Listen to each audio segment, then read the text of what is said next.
Hi, my name is Jenna Goldsmith. My company is 5280 Architecture, and this is my senior project. So a little bit about me. I'm actually a senior project writer, and I took this class last year and did a smaller scale residential project with Working Barns. I've been involved in this type of class all throughout Grandview. I've taken type drawing, architecture class, and then since there's no other architecture classes for me to take, I ended up taking senior projects twice. I got accepted into Kansas State's 5-year master's program for architecture, so I'll be pursuing that next fall. So at the beginning of the year, when I was creating my objectives, a big one was becoming more confident in explaining my designs and ideas to people. It's a really big thing in architecture. When you're making plans, you go through rounds and rounds of presentations where you're going to get feedback and criticism so that your designs, when they actually become real, they are the best possible version. I also wanted to become more comfortable drawing by hand. My whole first year, next year, I won't even touch a computer, it'll all be by hand. So being comfortable just not relying on a computer is a really big deal. And I also wanted to learn how to operate several different CAD programs. I have experience with Revit and a little bit of Home Design Suite, but I had never used Google SketchUp, and my advisor actually suggested that I use that instead of your basic CAD program. Another objective that I had was to develop more professional, more realistic designs. You can create whatever you want, but at the end of the day, if it's not realistic, it's not that great. And I also wanted to learn how to market media. Now when I say market, I don't mean like really go into super high detail with it, but I wanted to be able to, at the end of the day, have all the numbers laid out so that you know who the buyer group I'm focusing towards and also what this would actually cost if it were to be built. So my company logo, as you can see, is up in that one. So the gray brick represents just strength and high class as well as architectural design. I chose the green tree because a big part of my company and the goal is sustainability. And then it has, if you can see, like 3 different branches, and I like to think that those represent dependability, sustainability, and precision. So this is my expert advisor. His name is Jeff Keys. He's the senior principal at Populous. Populous is a huge architecture firm. They've got offices all over the world, and they focus in major sports events and stadia. So unfortunately, he couldn't make it here tonight because he's actually in Paris working on, I'm pretty sure, the Olympics. But he's been such a huge help throughout this whole process, and I honestly learned so much from him.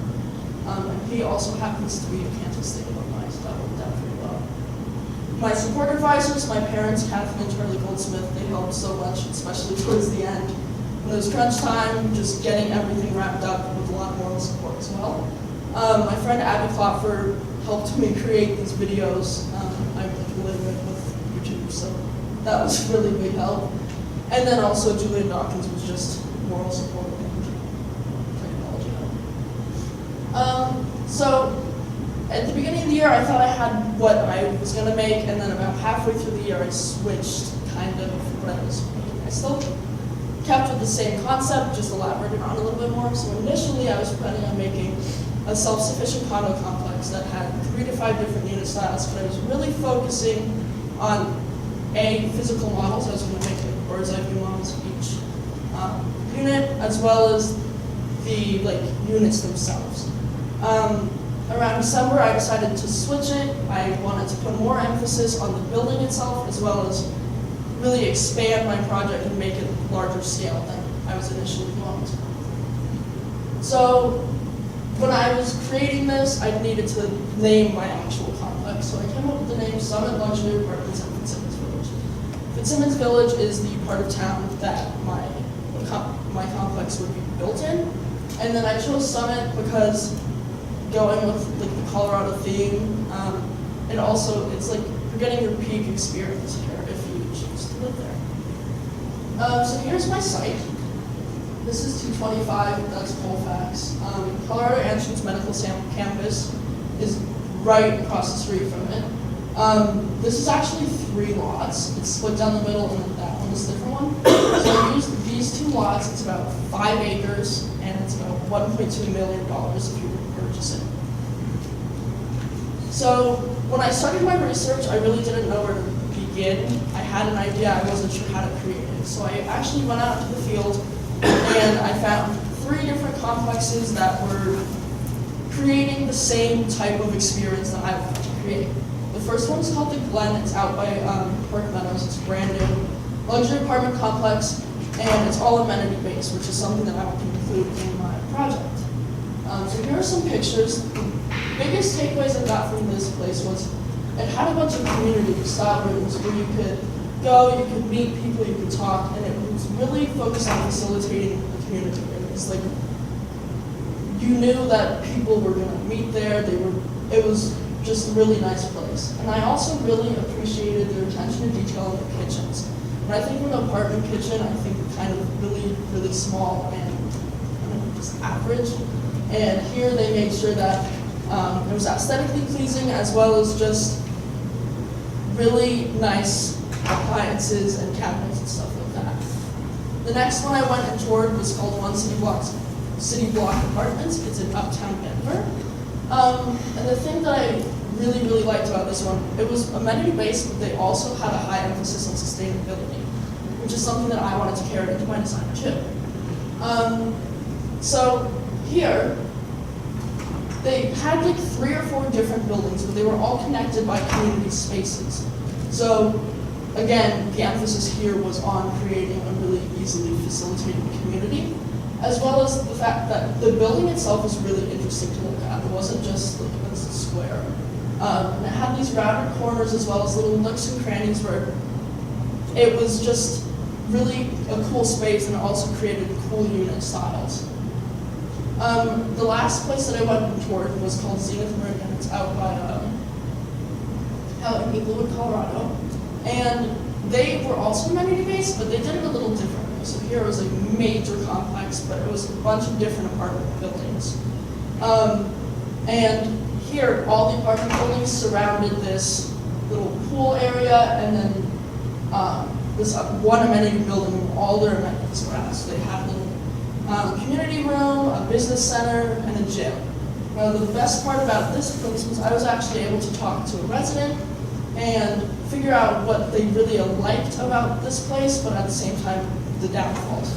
And one of the biggest things that the resident talked about was how small the gym was. So while it was included, he still had to go out and buy a membership because he didn't feel comfortable working out in his gym.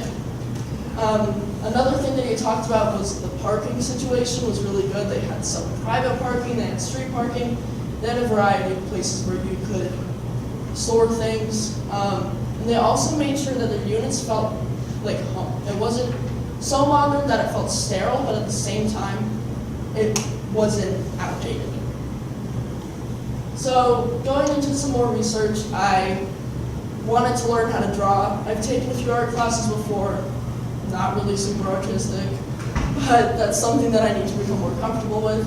So I found this YouTube account called Circle Line Art School, and I watched a bunch of their tutorials, and after I got more comfortable, I started drawing from just perspective.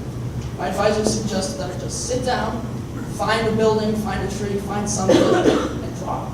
These are a couple of the drawings that I did. They're not the best, but I got better, I think. And then I also learned how to use Google SketchUp. It's a really cool and easy to manipulate program, but it's also kind of hard to get into. So I was able to find they actually have like their own YouTube account with a ton of tutorials. So any questions that I had, any issues, it was right at my fingertips. The next part of my project was really figuring out where this would fall on the LEED scale. Now LEED is Leadership in Energy and Environmental Design.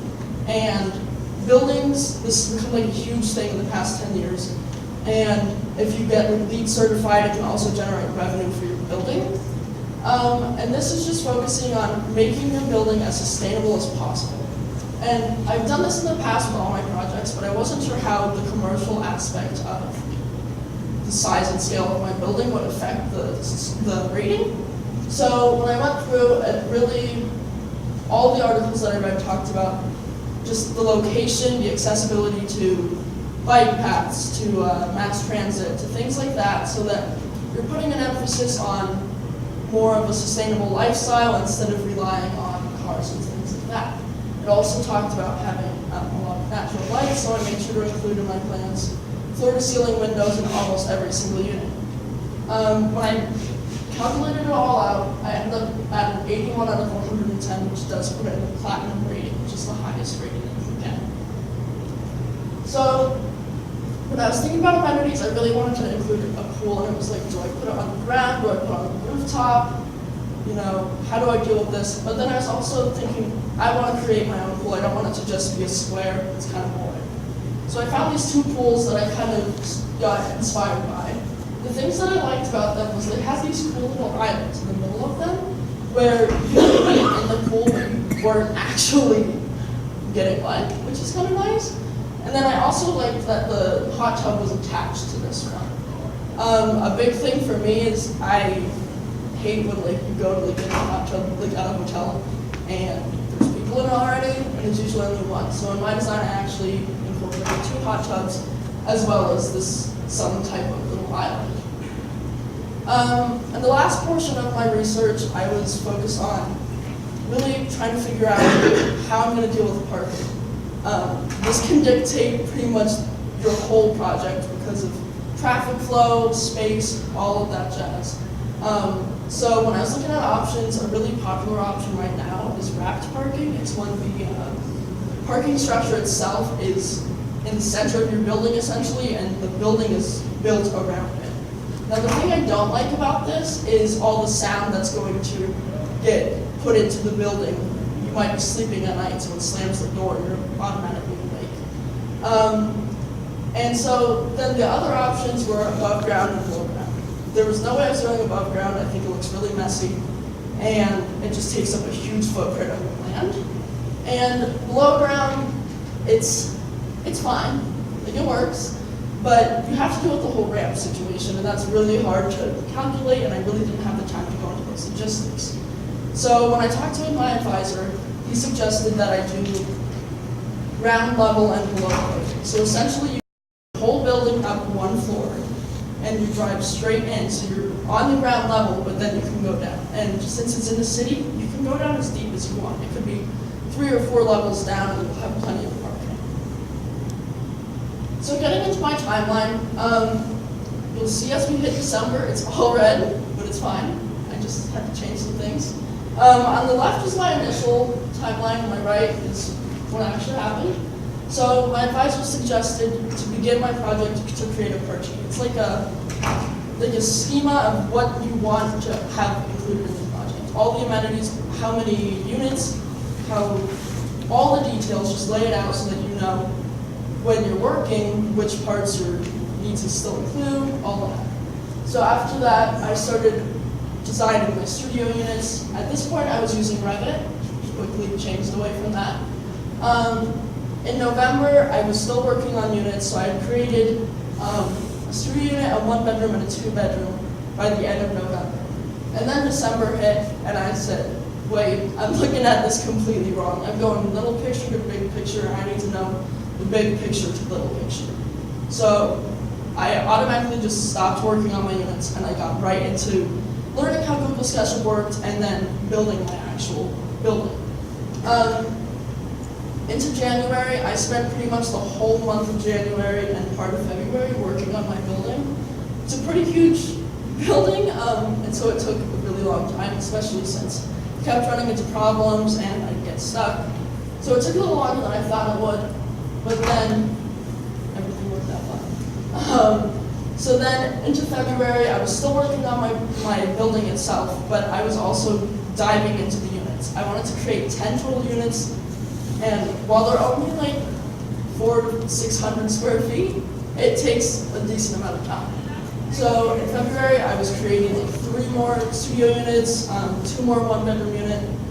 And then in March, I got into just putting all the finishing details into my building, as well as creating the last 2 types of units, which was 2 2-bedroom and 1 3-bedroom. And then in April, I was finishing everything up, prepping for this presentation, and really working on the marketing side of things.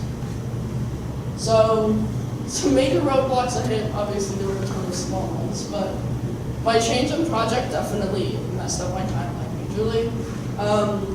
Thankfully, knowing last year how messed up everything can get just in the blink of an eye, I built in a ton of buffer space in my original timeline so that this big adjustment really didn't mess up everything. I was still able to accomplish my entire project on time. Also just the design process, going through and having like 12 ideas and then trying to figure out, okay, which one of these are actually logical and could be useful, and which one of these do I just need to throw out and move on from. And then obviously the whole Google SketchUp thing, it took a lot longer to learn and get used to than I thought it would, but once I got used to it, it went really quick.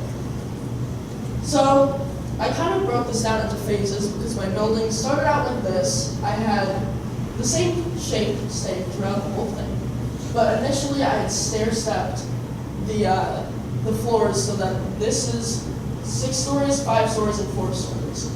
Now I wanted to make it like an interesting looking building, but after talking to my advisor, it was like, yeah, it's interesting to look at, but it means you have less units in your building. And that means less money. So I was like, you know what, you're right, let's just make it all 6 stories. I also decided, if you see this center tower, I ended up raising it about 2 stories. That creates unity and some type of dialogue between these 2 outdoor amenity spaces, and it makes it more of a united space instead of so choppy. So this is building phase 2. I drawn out what I thought would be probably like the first floor plan, just to give myself a general idea of the location of things.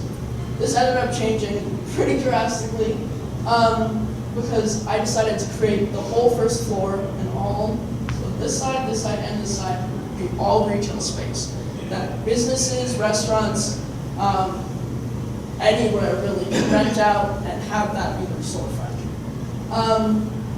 I ended up relocating the gym, which was supposed to be there, to here. It gives you a way bigger space, and I also was able to, because I made it the 2-story difference, I was able to create a rock climbing wall in there, which also gave it a little pizzazz. But these amenity spaces right here and here all stay the same. So after that, I ended up with my final project. There's about 370,000 square feet of livable space. That's not including the amenity spaces or the retail space. That's just units. In total, there's 374 units. This is my final product. As you can see, this is where the gym would be, and it's actually encased in glass. It makes it so that when you're working out, you're not just looking at a wall. Like, you lose all motivation when you're doing that. You get to look out. On this side, you've got the pool, you've got all that, and then on this side, it would be like a park area. Unfortunately, I wasn't able to elaborate on that park area because the file got so big that the computer started glitching, so I couldn't load any more components. And then if you can see right here, this would be the rooftop deck, and it has a community garden out there as well. And this is the parking situation that I was talking about. So getting into my units, I created 2 regular studio units. These are just where there's no separation at all between your living and your bedroom area. These are fairly small, around 420 and 450 square feet. These are the floor plans. As you can tell, there's just a large living space where you either put a bed or pull a couch, whatever you want to do. I found that studio units are like the most popular and sell out the quickest, so I made sure to create the most of these plans and also incorporate the most of these plans in my final product. Then I also created 2 urban studio units. Now, urban studio units are still studio units, but there is some type of separation, just not a full wall, between your living and your bedroom space. These are fairly bigger, almost 600 square feet apiece. As you can see, this left one has some type of wall partition between them, and this one just doesn't have a fully closed off space. It's still open to the rest of the apartment. So my 1-bedroom units, those are like the second most popular and common. So So I created 3 different plans. These are around the same size as the urban studio units, you just actually have a bedroom in these. And here are those plans. They're also playing up there. Then I created 2 2-bedroom units. So with these, this is just one that can be placed anywhere throughout the building. But my second one, it's just half of this. I had to create the whole thing because the rounded edge would just mess it up if I only did one. So it would actually be mirrored onto this side as well. And there are only 20 of these units in the whole building, so you can put premiums on it. There'll be competition for this type of unit. And then my last unit that I created was a 3-bedroom. It's 1,400 square feet. And these, I don't know if you remember, but at the ends of each wing would be there. There's only 14 of these units in each. So, getting into my amenities, I wanted to create this whole complex based off of the fact that residents won't have to leave the complex or grounds in order to get the experience that they want. So I created the full-size gym with the rock wall. There's a pool area, it's got a putting green, bocce ball place, and just, lounge chairs and places where you can just relax. It's got like a serene garden area on the other side where people can walk their dogs, let them out, just relax. It's more of the calm side versus like the fun party side. And then I also created the rooftop deck that had the community garden space. These are better views. This is a bird's eye view of everything. Obviously, this would be more filled in if I could. And then this is a better view of the glass encased gym with the rock wall. Getting into the indoor amenities, I created 2 separate spaces. One of them being the lounge room. It's got like a projector and screen and an area where you can really just sit down, watch a movie, type of a movie theater spot. It's also got like a pool table, ping pong, foosball, and all that. And then connected to this space is actually a kitchen and bar area where residents can go and reserve these rooms if they want to entertain a bunch of people, or they can just go sit down there and meet people. So this is the floor plan for that. As you can see, they're connected. This is the cinema area, and then you've got 2 pass-throughs connected by a dual-face fireplace, and then you've got your bar area and your full kitchen. The other part of my indoor amenities I wanted to include a dog wash. That's apparently like a really big thing for people now. They have it in all of the apartment complexes that I've toured. It was something that actually got used, which I really appreciated. As well as bike storage. If you're going to put an emphasis on riding your bike and mass transit, you have to have somewhere for people to store their equipment. And then I also created a business/tech center where people can go, they can work, they can borrow computers if they need to, printers, things like that. So this is the floor plan. There are 6 dog washing stations over here. This is the bike room, and then this is the business center. So at the end of the day, the $24 question is always, how much would this cost to be built? After calculating it out and using the industry standard of $125 per square foot, this would cost at least $49 million to build. That's not including all the rooftop deck or the pool or anything. That's just the building itself. And so then I went through and I calculated out how much, if the owner of the building, how much would their mortgage payment be each month? It would be $308,726. So then obviously you have to figure out how much would it cost for a resident to live there, and is all of that going to A, get you to pay your mortgage, and B, how are we going to make a profit? So I went through, looked at other comparable places in the area, and decided that my studio units would be $1,500 a month, and 1-bedroom units would be $1,800 a month, 2-bedroom are $2,500, and the 3-bedroom units are $3,500 a month. And if every single unit were to be occupied with every single resident paying rent, your total revenue per month would be $677,000. So you would clearly be a pretty rich dude by the end of this. That was my presentation. Does anyone have any questions? Questions? How long would it take you to